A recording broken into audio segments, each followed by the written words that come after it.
What is going on, everyone? Welcome back to Fanatic About Fitness. Essentially, it's going to be all talking about effective workout programs that'll be tailored to you and your goals individually, because everyone has different goals.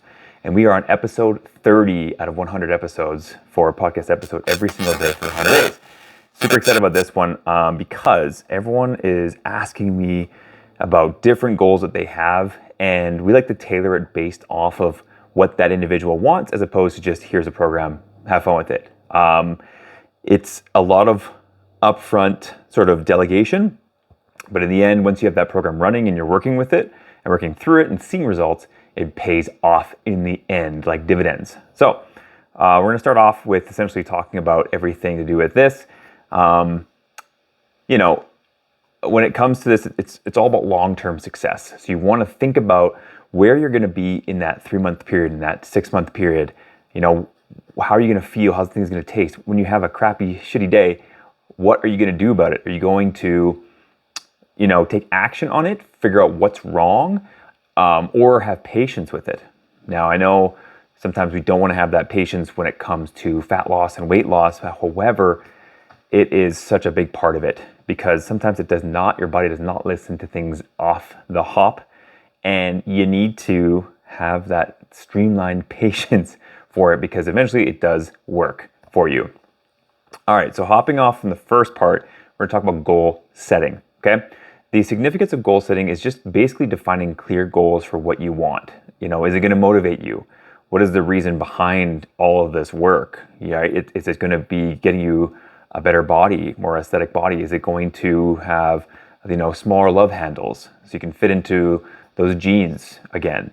Is it going to be somewhere along the middle lines of you just want to feel better, more energetic, and move pain-free? Those are all great goals, but we all have different ones, and then there's going to be different workout specifications for that depending on where you're at that moment, okay? So having a clear direction of where you're going is going to be important. Now, another part of that too is measurability. So how are you going to measure your progress as you go along? Now, this could be different for everybody. My ways in which we like to measure, of course, we use our app, which is going to be customized to the client, but in the app, it's going to be progress photos that do all the work for you. It stores in the app as well. You don't have to take pictures and put them into a specific folder. They're all there. Along with that, there's going to be measurements you take of yourself for whatever areas mean most to you, and that just needs to be done about once a month or so. And then there's going to be weigh-ins. Now, weigh-ins, I personally like to do it on a daily basis. It keeps me more accountable. There are countless studies that I could cite to you that prove this. However, sometimes that may be too much for you and you want to see it on a weekly basis. Maybe it's like a bank account statement. You don't want to check it every single day. If maybe you got lots of stocks, you don't want to check that every single day. If it's something that's really, really meaningful to you, then you're probably okay with just checking it every week. But I wouldn't go any further than that, because sometimes you don't have that accountability to stay on track because the weigh-ins are too infrequent. So those are the ways we like to measure things. And in the app itself, it's going to track how much weight you're using, how many reps you're using, and it'll use data on that to pull you forward and to get that linear progression that we want to have as we go along. And then accountability is huge. Who is going to keep you to this? Is it going to be yourself? Are you, self-disciplined?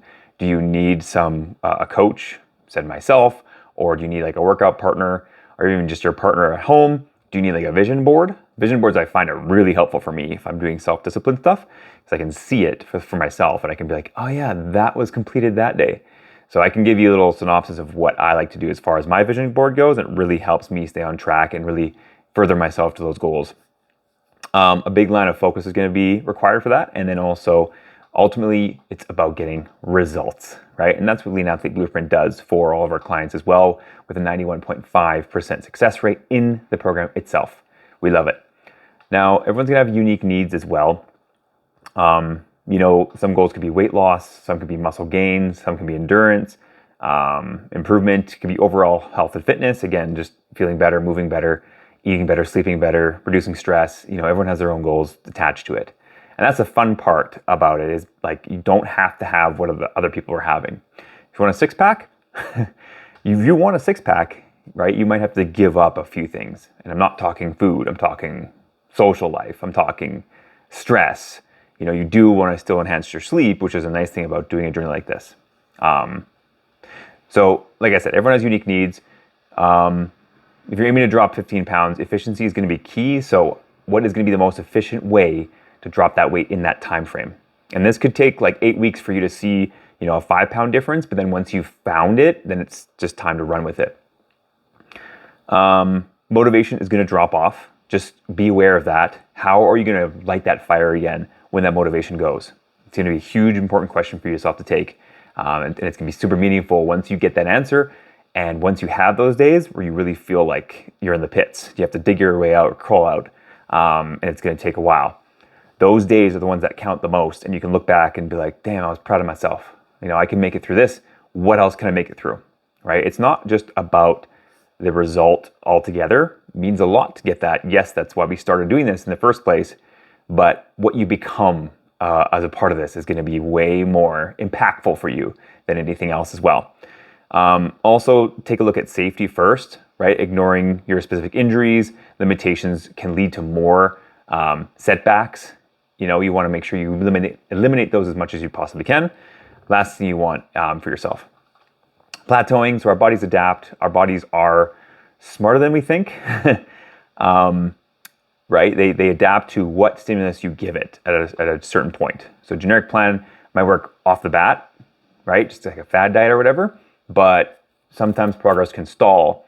So customization to that individual person can be so important to hit those goals. Lifestyle factor can be a part of it, your age, available equipment. Maybe you can't make it to the gym. Maybe you have no equipment at home, but that's the only option. There's always things that you can do to still spice it up. But again, it depends on your goal. If you want to put on a lot of muscle, it may not be the all-in-all answer, but you can definitely lose body fat doing that for sure and get your heart rate up, increase your endurance, so it is helpful. And also mindset. So a generic plan doesn't really account for the mindset side of fitness, which is definitely equally as important as all that. All right, so moving on, we're going to talk about essentially the workout plan. We're going to come up with a few examples for you as well. So the first one we can come up with will be high intensity interval training. So this is where you do, say, for example, 30 seconds of high intensity training. It could be on a bike. It could be any form, as long as the heart rate comes up a lot and you feel like you're straining the efforts. And then you do 30 seconds of rest. It could be a walk, it could be a light jog, depending on your fitness level. You can always start off with doing the 30 seconds, as much as you can give, and then 30 seconds of a walk or just a complete, hold back from the output that you're putting in on the bike, treadmill, outside, whatever. Okay? It's very time efficient doing high intensity interval training. I would separate it from your weight training. If you are doing weight training, I would segregate that definitely. Your mind doesn't want to have to do that task switching from doing this exercise to that cardio.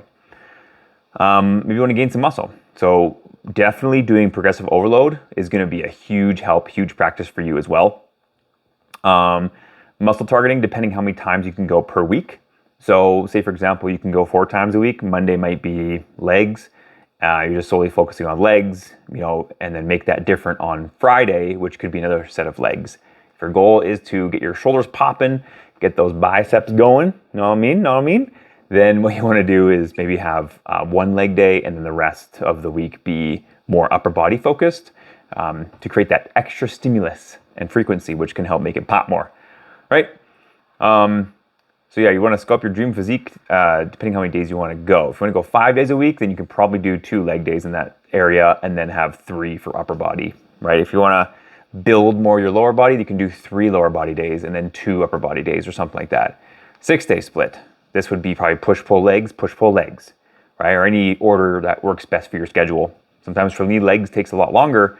So what happens then is I need to have a bit of a longer time block to get prepared for it. The warm up, the cool down, so important when it comes to legs, especially for me.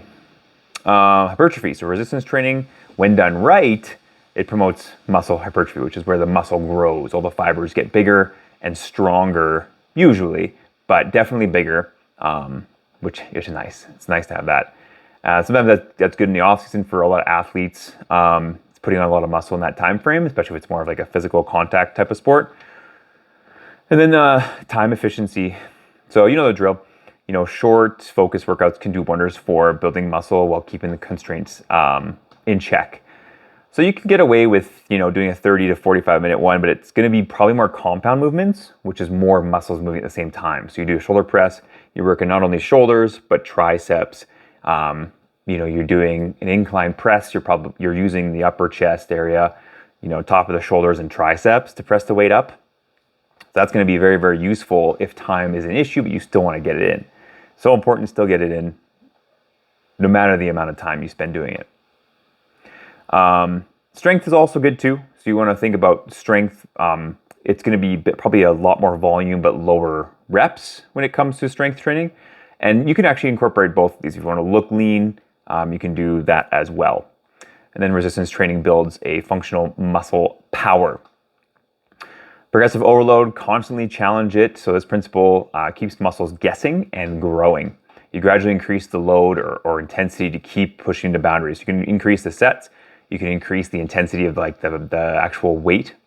I used to go up by about 10 pounds total for legs each week and about 5 pounds total for upper body. Okay, that's kind of my thing. Adaptation, so our bodies adapt, right? Progressive overload ensures that they don't get complacent. It's like the whole Milo thing. The person carrying that calf up the hill for years every single day, and then over time it becomes the bull. So you have to adapt to the bull changing into a full adult where it's going to be heavier and your muscles have to adapt to it, right? It's very smart. And, we can adapt to different conditions, and when done right, you can definitely overload in a good way. Strength and size. So it's a win-win. Not only does it boost strength, but also leads to muscle size gains. Right. Next, we're talking about cardiovascular endurance, cardiovascular exercises, long distance running. I prefer to do steady state cardio for my cardio. HIIT training, I'll probably do today just because I want to mix it up. But the boring ones for me are just what wins my body over for whatever reason. We did this a few years ago, a year and a half ago, for a bodybuilding show, and it was great because you didn't have to worry about performance, you didn't have to worry about sweating too much, overloading the heart rate. It was just a steady state, and that's really the fat burning zone of what it is. But this is really good as well for heart health. When you just lift weights, yes, the heart's moving, you get that EPOC, excess post-exercise oxygen consumption. You can get that through HIIT training as well, if you're doing sprints. Improved lung capacity, which will definitely help, when you're in those situations where you just need more oxygen. It'll help that because your capillaries will open up a lot more and allow more blood flow to go into your lungs, into your system, and it's just an overall good thing. When we were helping Jason with his Spartan race, this is exactly what we trained for. He was in the guilty zone where he felt like he could give a lot more, but we held a lot back just to open up his capillaries and get blood moving really nicely. It's a good calorie burn in its sense and in its time base. And then also you want to increase your endurance. If you're going to be playing a sport one of these days, it's always important to have that. Okay, so we've talked about that. Overall fitness as well is super important. So you want to make sure of strength, cardio, and flexibility exercises. That's always a good practice as well. I had one client who wanted to just increase their flexibility and look lean like an athlete and move like an athlete. So that was actually really fun because it's not just I want to drop this much weight and I have nothing to focus on, but this was kind of a different stretch of getting results. So again, everything's always different and customized to each individual. So that's the beauty of this whole thing is it's not always going to be a one workout is good for all. Okay. Let's talk about injuries here for a quick second. Let's avoid them. If you feel any pain or discomfort, what you want to do is, you might want to modify or even skip that exercise altogether and then come back to it when it feels better. And we'll talk about a few things as like when to reach out for medical help in this, but limit your range of motion a bit.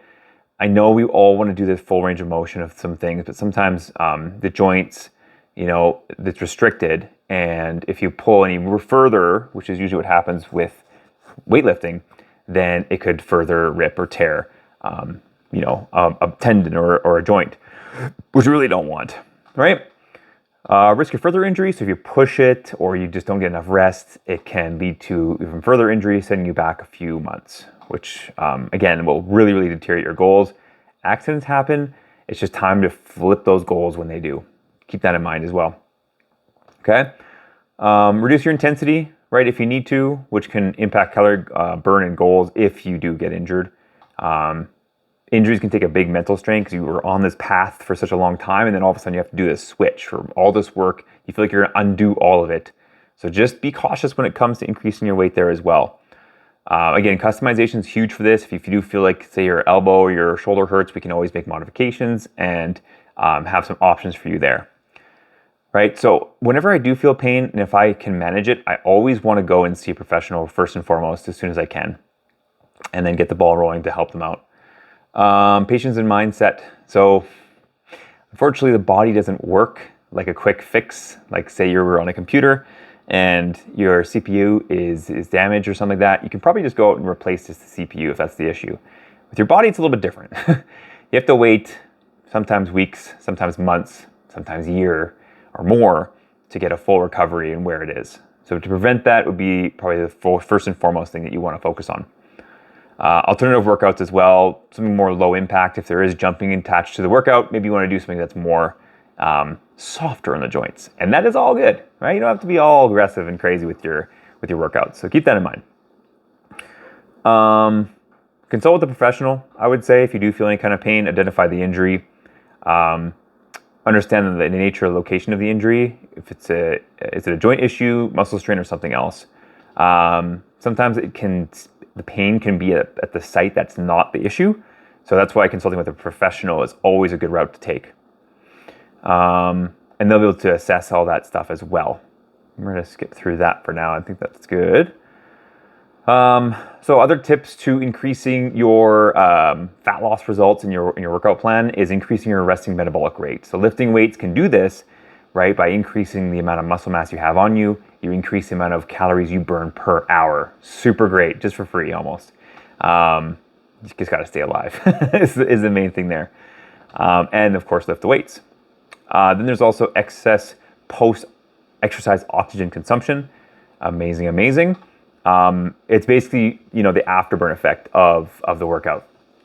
So you use up all the oxygen cells from the workout, then it has to replace that, and that takes energy to do so. Muscle preservation. So preserving muscles is going to be awesome. When you're in a calorie deficit, you can break down both fat and muscle for energy.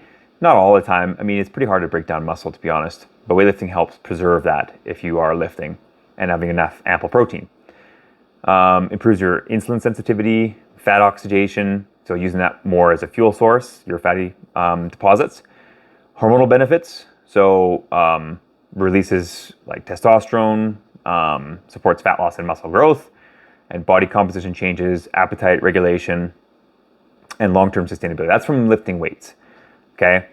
So hopefully you found this valuable. I know there's a little bit of, topics that we can always talk about with, what to make the perfect workout like, but everyone has different needs. If you do want someone to chat about with all this, you can definitely talk to myself, leave me a DM on Instagram, follow me on TikTok for daily videos there.